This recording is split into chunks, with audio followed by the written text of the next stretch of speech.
Valon Ozdautaj aime les grosses cylindrées américaines depuis longtemps. Parti de rien, il a réussi à se construire une situation confortable qui lui a permis de constituer une collection de plusieurs de ses véhicules.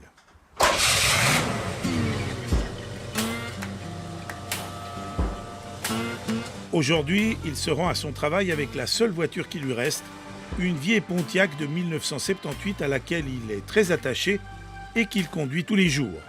Les autres véhicules ont tous été vendus pour payer les salaires de ses employés. Dès le premier confinement en mars 2020, les activités de son salon de coiffure Yverdenois avaient été sévèrement ralenties. ABE l'avait rencontré à ce moment-là. Pour qu'on puisse travailler, il a fallu que je prenne des masques à visière, qu'une personne de la région s'est proposé de les offrir. En réalité, j'ai eu beaucoup d'aide de la population. Je pense qu'on va faire beaucoup moins de chiffre d'affaires que d'habitude, alors qu'on est censé en devoir faire plus, vu qu'on a pris des crédits qu'on doit rembourser.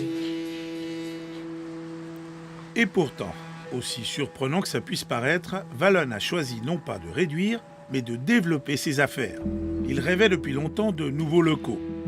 L'affaire s'est conclue avec le propriétaire d'un ancien garage. Kosovar d'origine, fortement attaché à la Suisse, Valon a transformé les lieux en deux commerces. Premièrement, le West Cup Barber Show. L'atelier mécanique, comme le rappelle une carcasse de voiture, s'est transformé en salon de coiffure et barbier. Un lieu où les hipsters de tout poil et les autres viennent se faire tailler la barbe et dégager les oreilles. L'endroit fleure bon la gomina et la tondeuse. Ici, on travaille au rythme du rock'n'roll.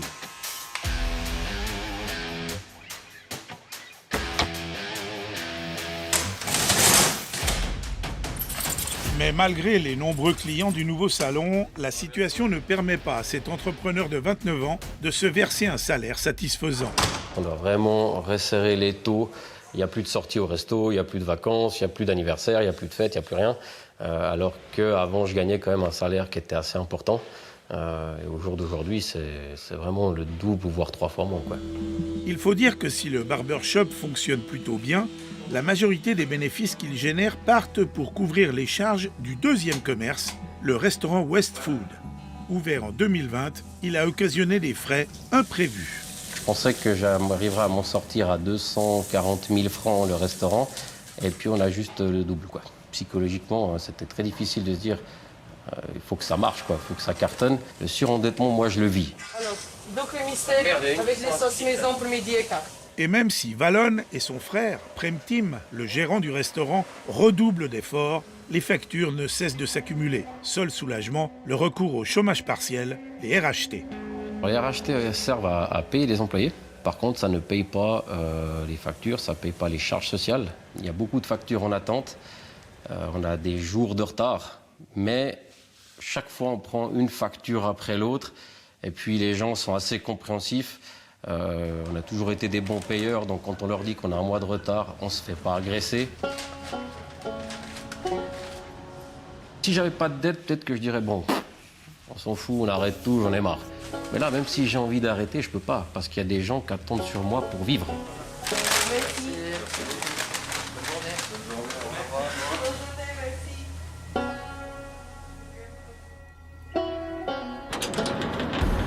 À Genève, c'est Nicolas, l'un des patrons de la mythique boutique Sounds, qui lève depuis toujours le vieux rideau de fer.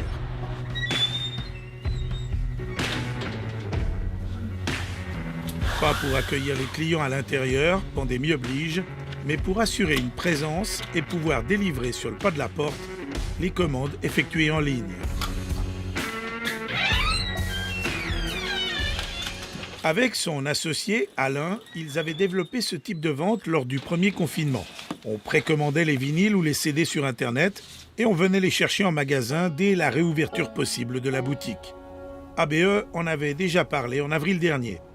Tentons le coup et même si cela n'est qu'un coup d'épée dans l'eau, personne ne sera blessé. Prenez soin de vous, Alain et Nicolas. Et ce fut un coup de maître. 8000 francs récoltés en 7 jours. Un succès inattendu. C'était pas juste d'encaisser de l'argent, mais aussi d'entendre ces messages, quoi. Moi, ça m'a touché, quoi. Aujourd'hui, les deux indépendants peuvent compter sur le soutien des fidèles de l'enseigne, mais aussi sur le ballon d'oxygène que représente le soutien de la ville de Genève aux institutions culturelles dont ils font partie. Le canton a débloqué, trouvé 6 millions pour un peu dédommager les acteurs culturels, notamment libraires, disquaires, labels et éditeurs. Une forme de reconnaissance pour ce commerce qui anime la scène musicale genevoise depuis plus de 40 ans.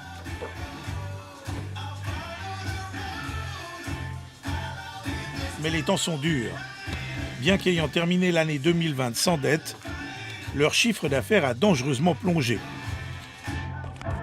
Sans compter ce début 2021 qui commence avec une nouvelle fermeture des commerces non indispensables. Alors c'est pas en voir le bout, on se débrouille en faisant le pseudo click and collect. On concurrencera jamais Amazon comme ça, de toute façon, en passant par Internet. Parce que nous, la base quand même d'un magasin de disques, d'une librairie, c'est le contact avec les gens qui viennent.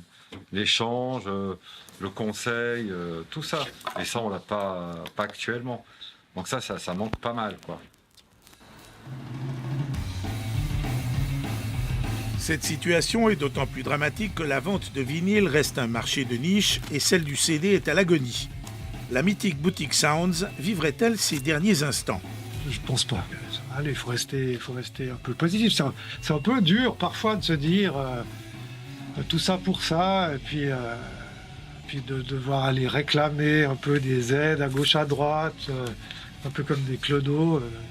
C'est un peu dur, quoi. L'année passée, les deux commerçants n'ont touché qu'un peu plus de 2000 francs d'aide. Mais ils refusent l'apitoiement et imaginent encore l'avenir en musique. Il y a les tout petits commerces, comme ceux que nous venons de voir, et puis il y a les structures de taille moyenne que la crise n'épargne pas non plus. Bonsoir Sébastien Eschbar. Bonsoir. Vous êtes le directeur des chaussures Eschbar, une quinzaine de boutiques en Suisse romande, 180 employés. Quel effet est-ce que ça fait hier matin d'accueillir à nouveau des clients ?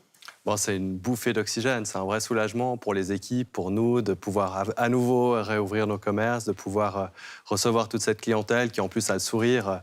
C'était simplement génial. Alors, on vous recevait dans cette émission au printemps dernier. Vous nous disiez, sans aide, les commerçants ne s'en sortiront pas. Comment est-ce que cette année s'est passée pour Eschbar Chaussures ? Pour Eschbar Chaussures, cette année était particulière dans un contexte où les principaux magasins sont situés dans un canton qui a le record d'Europe du nombre de fermetures. On est à 18 semaines sur 12 mois roulants de fermeture à Genève. Dans les autres cantons, ça s'est un peu mieux passé, évidemment. Mais évidemment, c'était une année absolument horrible. Mais ça veut dire quoi ? Ça veut dire que vous finissez dans le rouge ? Ça veut dire que vous avez dû vous endetter ? Ça veut dire que l'année est très clairement une année à perte. 2020 sera une année à perte que ne compenseront absolument pas les aides.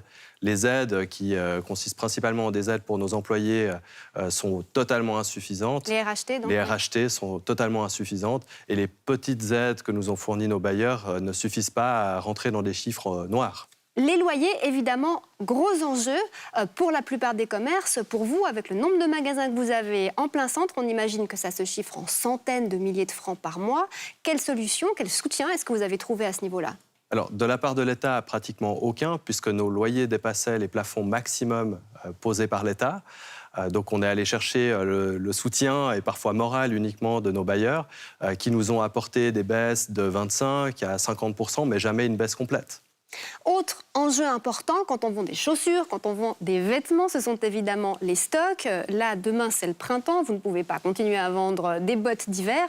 Ça, quel impact est-ce que ça a ?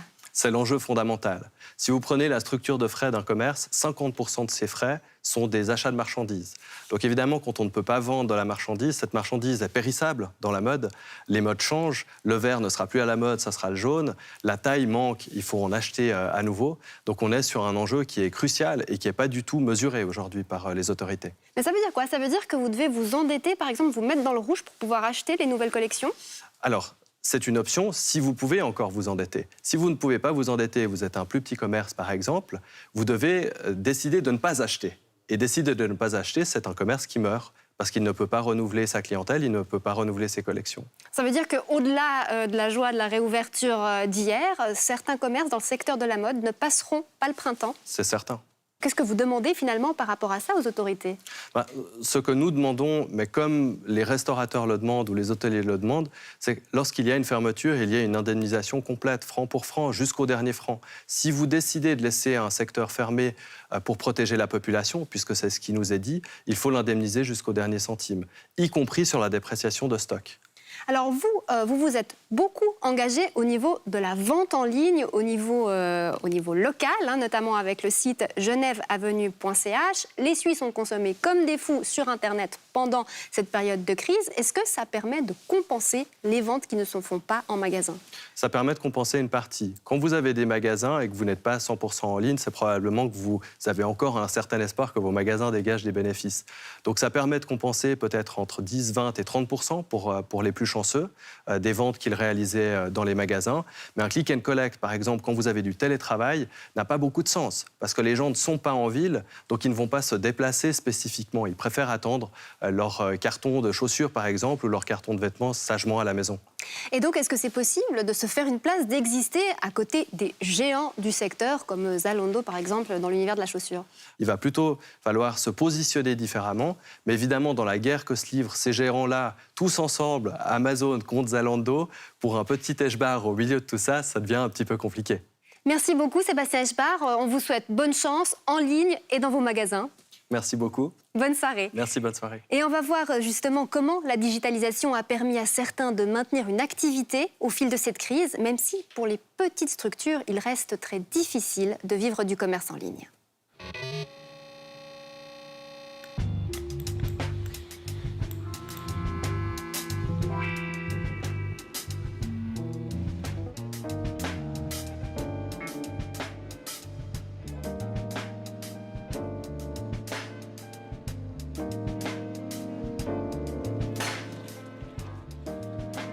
Le transporteur arrive à l'heure pile pour livrer du matériel au patron de notre bar lausannois.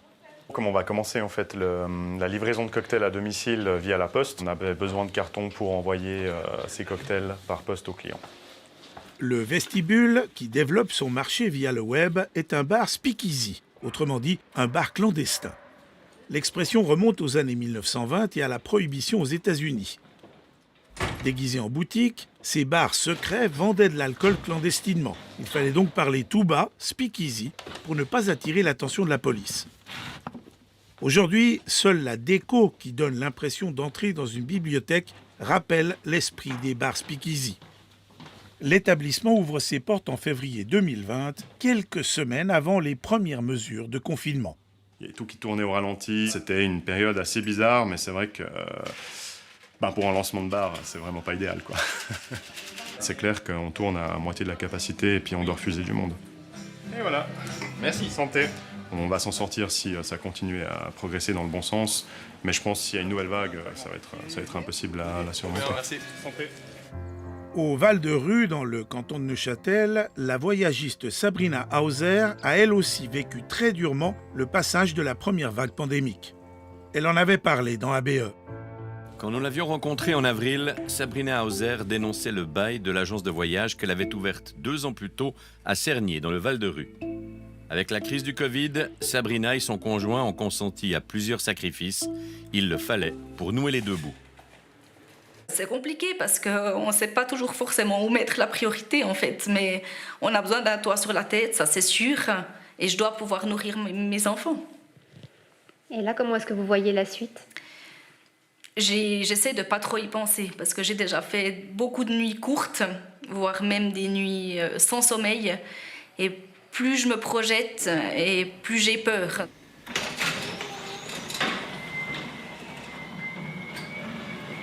Aujourd'hui, Sabrina a rendu les clés de son bureau d'agence à Cernier. Le contenu du local est aujourd'hui stocké dans le petit entrepôt de son conjoint Michael.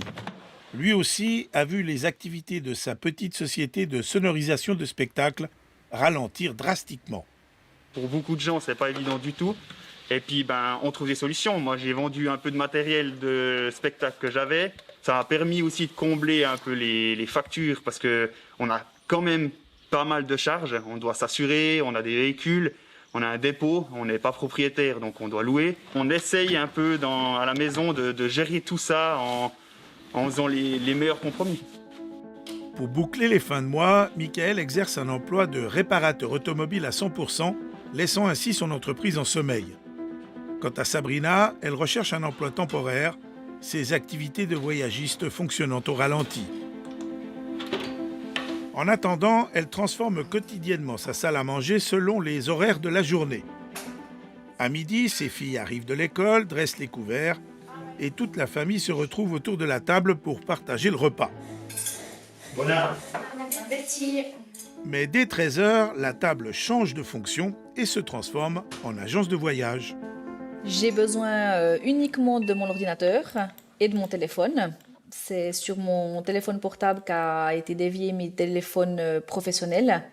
Et puis mon outil informatique, pour quelconque recherche soit-elle, c'est mon ordinateur.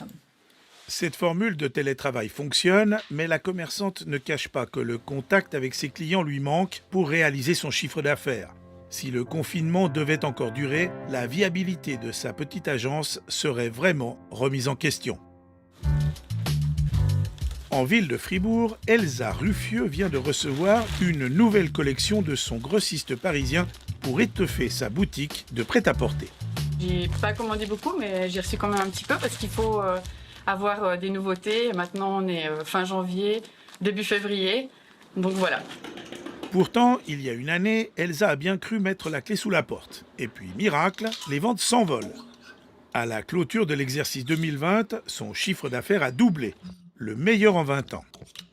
J'ai fait une très belle saison, notamment en été.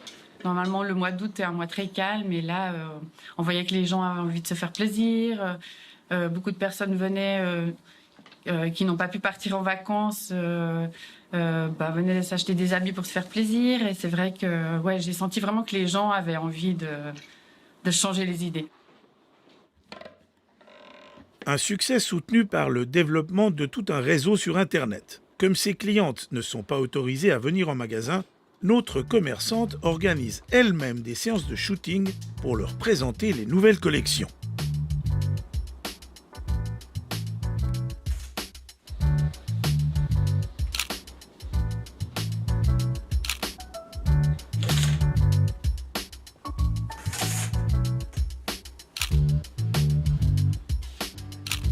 Se prenant elle-même en photo, elle poste des séries d'images sur le réseau social Instagram.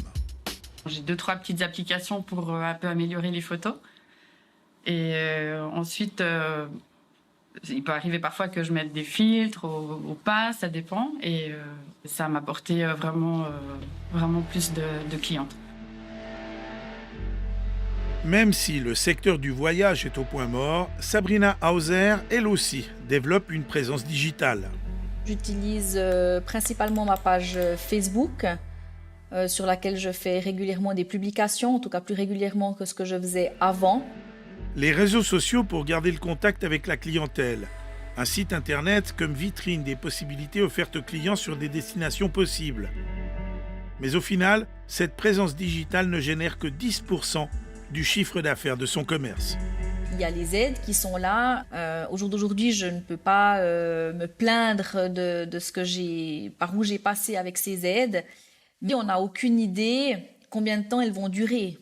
Donc du coup, j'ai besoin aussi de pouvoir me projeter au niveau de ma famille et sur les risques financiers, de me dire peut-être qu'il me faudrait un petit à côté avec un revenu fixe qui me permette d'avoir quelque chose de sûr tous les mois et de pouvoir à côté garder Concept Voyage le jour où je pourrais reprendre cette activité à 100%. Précisons encore que pour la commerçante du Val-de-Rue, les aides touchées par la Confédération ont été calculées sur le bénéfice et non pas sur le chiffre d'affaires. Résultat, pour l'exercice 2020, une baisse de 84% de son revenu.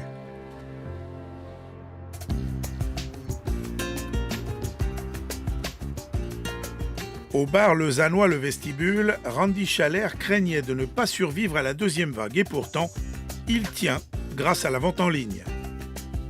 Comme on a vu cette deuxième fermeture arriver, on a cherché des idées pour rester un peu actif, aussi pouvoir payer le loyer, c'est sûr. Du coup, on a eu cette idée de faire des cocktails en bouteille qui a plutôt super bien marché dans les environs.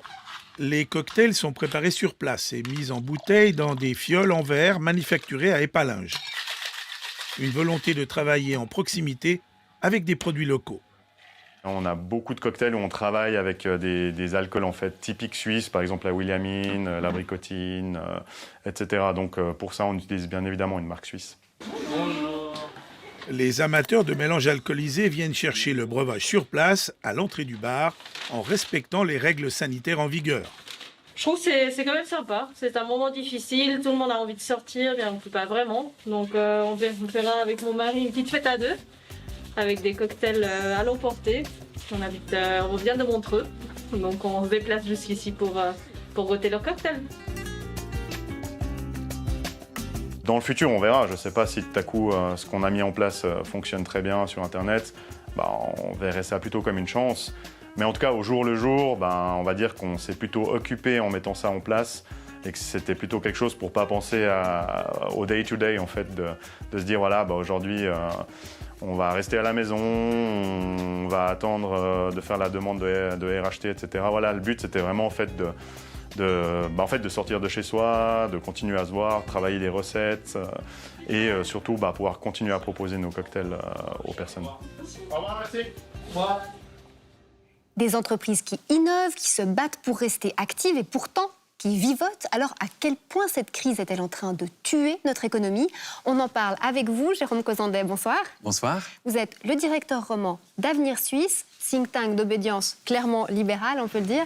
Alors, on traverse la crise la plus brutale depuis le choc pétrolier des années 70. Comment est-ce que la Suisse s'en sort? En fait, elle s'en sort pas si mal en comparaison internationale. On a eu les chiffres ce week-end du recul du produit intérieur brut, du PIB.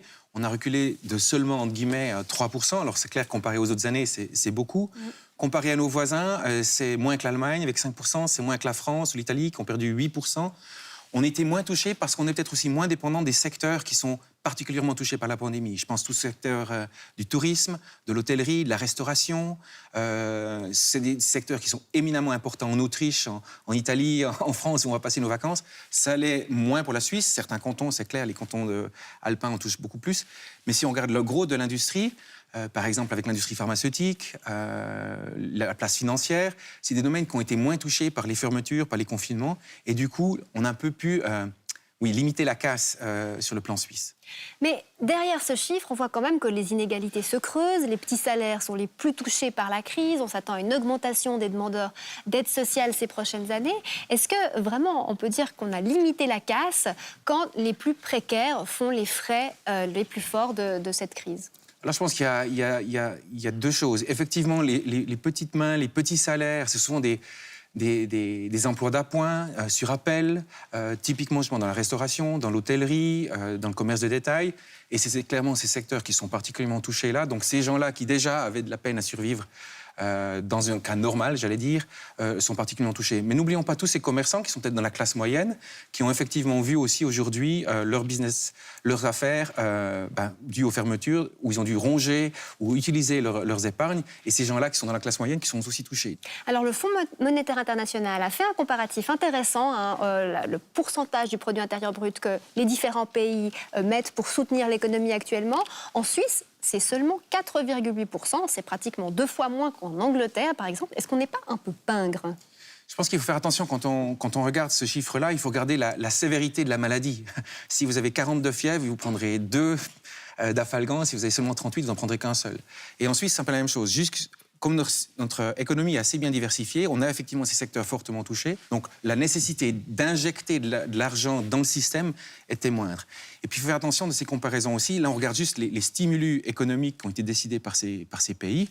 Mais nous, on a des stabilisateurs automatiques, à savoir le chômage partiel. C'est des aides sociales ou des assurances sociales qui sont déjà en place, qui ne rentrent pas dans ces comparaisons-là.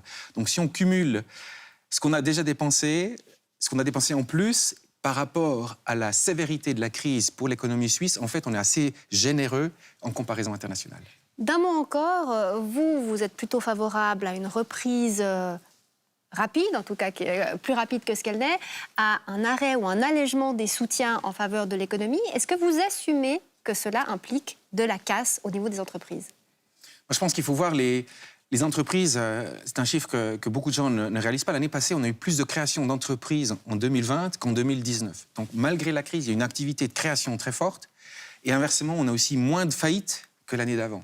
Donc, on voit qu'avec le soutien massif qu'on a fait, on voulait faire vite, c'était juste, c'était pertinent de le faire, mais on a aussi sauvé des entreprises qui, en cas normal, auraient cessé leurs activités. Donc, c'est important de laisser aussi cette transition. Les gens, dans le nouveau normal après la pandémie, les gens prendront moins l'avion, les gens feront moins de voyages d'affaires, les gens travailleront plus en ligne, iront peut-être moins au bistrot du coin près de leur employeur parce qu'ils seront à la maison. Donc, il y aura des changements qui sont là, qui se mettront en place. Et c'est important qu'on revienne vers une situation normale, aussi dans nos aides sociales, dans nos assurances sociales, que ce soit le chômage ou le chômage partiel. Aujourd'hui, on a étendu le cercle de bénéficiaires. Eh bien, il faut qu'on revienne peu à peu à la situation avant la crise pour justement permettre cette transition économique qui est nécessaire pour le bien-être à long terme de notre société. Ouais, donc des temps difficiles pour certains et puis de l'innovation dans d'autres secteurs. C'est en gros ce que vous nous promettez. Merci beaucoup, Jérôme Cozandet. Et très Merci à vous. Retour à vous du côté de Bienne. Merci beaucoup.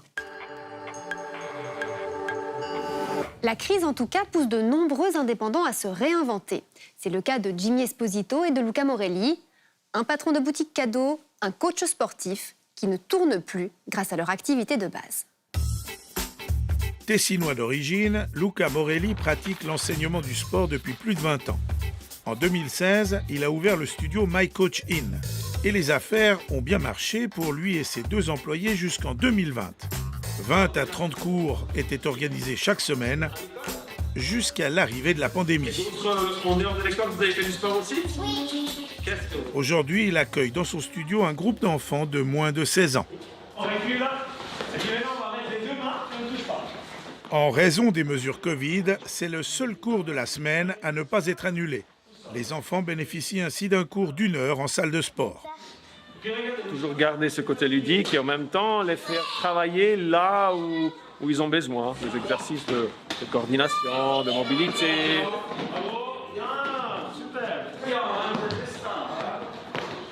Voilà. Stop. Petite pause. Bravo, vous pouvez boire un petit peu. J'aime bien après rentrer et puis j'ai fait mon sport parce que ça m'énerve un peu quand j'ai pas fait mon sport. Et tu te sens mieux après avoir fait ton sport? Par contre, je transpire.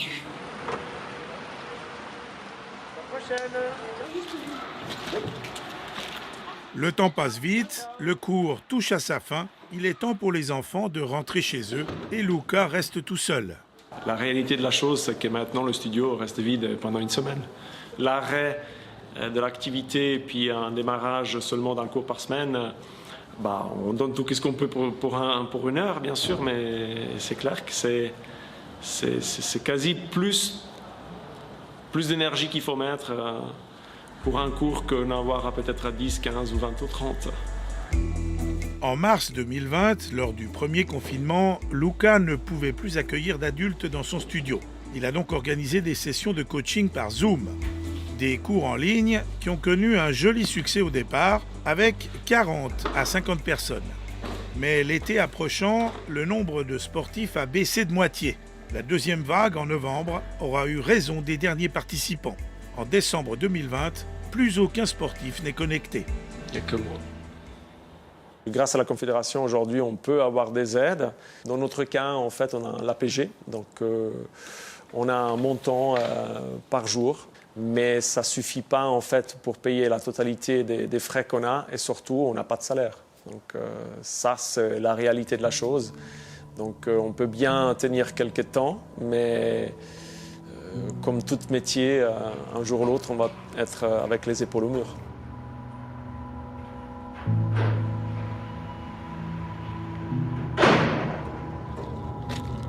Mais Luca est un battant et pour ne pas se retrouver le dos au mur, il se diversifie en développant un service de coaching en extérieur. La complication, c'est d'adapter un tout petit peu les entraînements. Le confinement amène à tout un arrêt, puis redémarrer le sport. C'est là que normalement il y a les blessures. Donc je dirais que c'est le point le plus difficile à faire attention. Comment vas-tu? On fait depuis loin. Depuis loin, ça va? Comment vas-tu? Ça va bien. Ces temps, ça représente l'air libre, s'oxygéner. On est comme régulièrement à la maison ou à l'intérieur ces temps, moins d'activité. Donc ça fait vraiment du bien de sortir, de courir, de prendre l'air libre dans la nature. Donc c'est surtout ça. Est-ce que vous ressentez au niveau du bassin qu'on peut le pousser en avant ou pousser en arrière? Les cours en extérieur ne génèrent qu'un 30% de bénéfices par rapport aux cours en salle. Selon Luca, pour rendre viable ce type de cours, il faudrait multiplier le nombre des participants par 5 et le nombre des cours par 20 pour devenir rentable. Se diversifier, un choix qui s'est aussi imposé à Jimmy Esposito. Rappelez-vous de sa situation il y a 1 an. Vous faites des courses ? Je ne peux pas faire de courses parce que comme du coup je n'ai absolument plus aucun revenu, donc pour le moment je ne peux pas me permettre de faire des courses. Et comment vous faites pour manger ? Pour manger, ce qui est assez pratique, c'est que mes parents habitent pas loin, donc du coup c'est vrai que le soir je mange avec eux. Et pour le matin et le midi ? Le matin et le midi, c'est un peu plus compliqué parce que je m'alimente pas. Depuis, les choses ont évolué pour Jimmy et le contenu de son frigo s'est étoffé. En 2018, il ouvre un magasin de produits dérivés à B.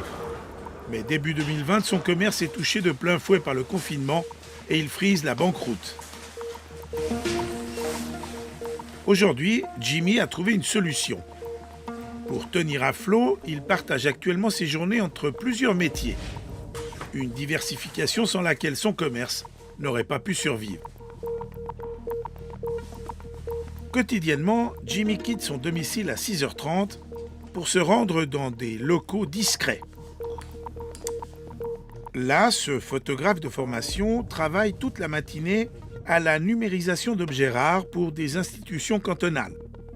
Actuellement, c'est une série de pièces de monnaie anciennes, fruits de recherches archéologiques, qui sont éclairées et photographiées pour documenter les archives.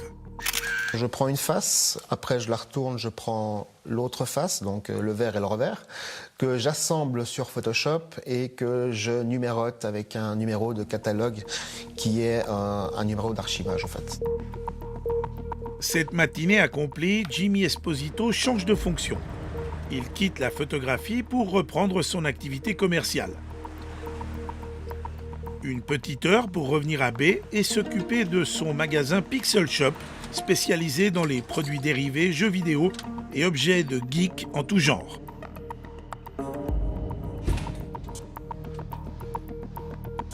Le shop, ouvert en 2018, est une affaire de passion pour Jimmy. Une belle aventure qui, toutefois, a bien failli se terminer en faillite. Ce moment-là est arrivé, on va dire, à peu près au milieu du premier Covid. Donc, aux alentours de avril-mai. Et après, c'est vrai qu'une fois qu'on a passé ce cap-là, il a fallu tout remettre en route. Ça n'a pas été facile, mais une fois que j'ai trouvé ce 50% pour un musée, ça a été beaucoup plus simple. Fin 2020, la réouverture du magasin en période de Noël avait momentanément renfloué la caisse. Mais les factures en retard et le nouveau confinement semblent l'avoir bien amaigri. Non, en ce moment, elle est un petit peu vide, effectivement. Une situation que Jimmy prend avec un peu de recul aujourd'hui. Ça va pas spécialement arranger les affaires, mais on va dire que depuis le dernier Covid, ça va quand même un tout petit peu mieux. C'est donc bien la diversification de ses activités professionnelles qui a permis à Jimmy de se maintenir à flot. L'actu conso ne s'arrête jamais. Pour en parler, heureuse de vous retrouver, Viviane Gabriel. Bonsoir. Bonsoir. Alors, au menu ce soir, des étiquettes, de la farine et puis du chlorothalonil au cœur d'un bras de fer entre la Confédération et Syngenta. Oui, exactement. Le chlorothalonil, c'est cette substance longtemps utilisée dans l'agriculture comme fongicide. Elle a été interdite par la Suisse l'an dernier parce qu'elle serait cancérigène. Oui, on en parlait d'ailleurs sur ce plateau en décembre dernier. Gros enjeux économiques, gros enjeux de santé publique et casse-tête pour les communes dont l'eau était chargée en résidus de chlorothalonil. Regardez cet extrait. C'était une tuile qui nous est tombée parce que c'est comme une perle de la nature, cette eau. Actuellement, notre eau, elle n'est pas traitée, elle n'est pas chlorée, elle est buvable telle qu'elle, puis du jour au lendemain, on nous annonce qu'elle est altérée. Pour les communes concernées, c'est bien une tuile qui leur tombe dessus. La Confédération leur a donné 2 ans pour ramener les taux de ces résidus de pesticides sous la norme autorisée. Et à Chavornay, ça s'annonce compliqué. Il n'y a qu'une seule source d'eau Et les communes voisines sont touchées, elles aussi. Le salut ne pourra passer que par le traitement des eaux, pour autant qu'un tel traitement voit le jour. L'eau qui est actuellement très bon marché à Chornay, on la paye 80 centimes le mètre cube, c'est fini. Il y aura des investissements probables, certains, à faire. Et ces investissements, je doute que les communes, toutes les communes qui sont la majorité des distributeurs, puissent l'assumer. Ou le prix de l'eau, pour le citoyen, le consommateur, deviendra très haut. Alors ça, c'était il y a 3 mois. Depuis, qu'est-ce qui a changé? Eh bien, il y a du nouveau dans le volet juridique de cette affaire chlorothalonil. Vous vous souvenez que Syngenta, qui commercialise cette substance, a fait recours contre son interdiction. Et là, la procédure est encore en cours.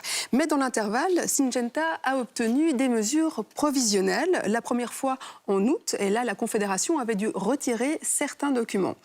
Rebelote la semaine dernière, la Confédération se voit encore davantage limitée dans ce qu'elle peut dire. Elle n'a pas le droit de désigner 4 résidus de chlorothalonil qu'on retrouve dans nos eaux souterraines comme pertinents, c'est-à-dire toxiques.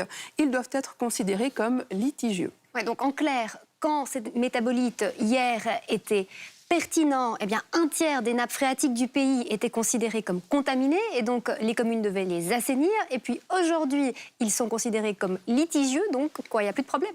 En fait, tout le monde attend la décision du tribunal sur l'interdiction du chlorothalonil. Et d'ici là, en gros, on ne change rien. Les services des chimistes cantonaux genevois et fribourgeois que nous avons contactés recommandent toujours aux fournisseurs d'eau de réduire autant que possible la présence de ces résidus. Et d'ailleurs, la ville de Lausanne va continuer à détourner les sources contaminées par principe de précaution. Gros dossier à suivre donc. Une info maintenant qui va vous intéresser si vous avez prévu d'acheter un frigo, un téléviseur ou bien une machine à laver. Elle concerne une étiquette. Oui, c'est l'arrivée d'une nouvelle étiquette énergie pour ces appareils. Fini les notes A+, A++, voire même A+++, qui avaient fait leur apparition au fil du temps. On revient à une échelle allant de A pour très efficace, à G pour peu efficace. Donc ce sera plus simple. Alors à terme, sûrement, mais il y a une période de transition jusqu'à cette fin d'année. Et jusque-là, les 2 étiquettes, donc l'ancienne et la nouvelle, peuvent se côtoyer. Donc ne soyez pas surpris si le frigo sur lequel vous avez jeté votre dévolu est noté de 2 manières différentes. En fait, le A++ d'hier, c'est peut-être le C d'aujourd'hui. Et autre précision, c'est le B qui sera la meilleure note dans un premier temps, histoire de garder un petit peu de marge pour l'avenir. Et puis cette étiquette, elle va changer aussi pour les ampoules à partir du mois de septembre et pour toute une série d'autres produits d'ici à 2023. Et donc, c'est aussi le retour du panier. Exactement, voilà, qui est bien lourd ce soir. Avec un immense paquet de farine, mix pain suisse. On vous en parlait récemment, les importations de pain augmentent. Ça peut donner envie de fabriquer son propre pain suisse. Avec ce produit, par exemple, le hic, c'est que les farines à l'intérieur ne proviennent pas toutes de Suisse. Oui, alors effectivement, si on regarde la composition, Autriche, Suisse, République tchèque, Allemagne, Hongrie, Slovaquie.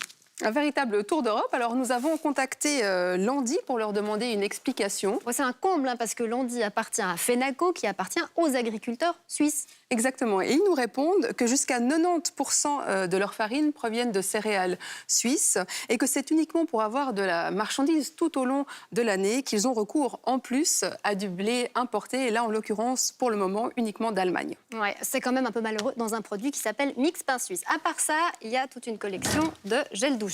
Exactement, ce sont les gagnants et le perdant d'un test réalisé par la télévision alémanique pour connaître les produits les plus adaptés aux peaux sensibles. C'est pas anecdotique. En Suisse, plus de 150 000 personnes développent des allergies aux parfums qui sont utilisés dans ces produits. Et alors là, sur les 3, c'est qui les bons élèves, c'est qui les mauvais élèves? Alors, 2 gagnants, c'est le grand gel douche vendu par Lidl, là, et le produit de la Migros. Un mauvais produit, c'est le gel douche Borotalco. Mais je vous propose de découvrir les résultats en détail et en images. 14 produits de douche sur la sellette, les plus vendus en Suisse. Des produits acheminés jusqu'à un laboratoire spécialisé qui est parti à la recherche des ingrédients potentiellement problématiques qu'ils contiennent. C'est-à-dire les additifs suivants. Les parfums, composés de molécules allergènes.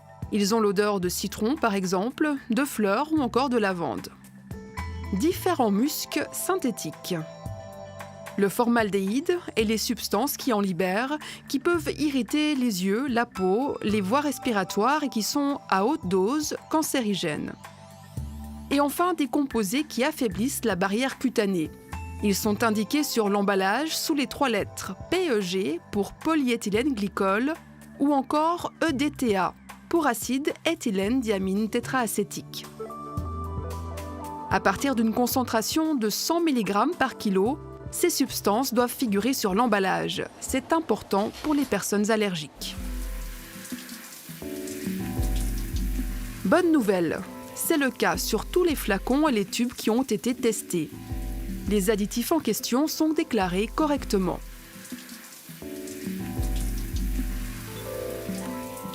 Il y a toutefois un autre problème, l'accumulation des différentes substances. Plus on utilise de substances, plus il y a de risques de développer une allergie à l'une ou à l'autre. C'est pourquoi le nombre d'additifs utilisés a été retenu comme un des critères du test. Plus la liste est longue, plus le gel douche est pénalisé. Force est de constater que les fabricants n'y vont pas avec le dos de la cuillère avec les fragrances allergènes. Un produit échoue au test sur toute la ligne. Il s'agit du gel douche de Borotalco. Il reçoit la note de 1,5 sur 6. Le laboratoire y a trouvé 6 parfums allergènes ainsi que des muscs synthétiques et du formaldéhyde. Voici la réponse du fabricant. Concernant le formaldéhyde, la quantité est si petite qu'il n'y a pas d'obligation légale de le déclarer. Quoi qu'il en soit, la formule du produit est constamment optimisée pour minimiser les éventuels risques pour les consommateurs. Dans la suite du classement, 5 gels douche sont considérés insuffisants.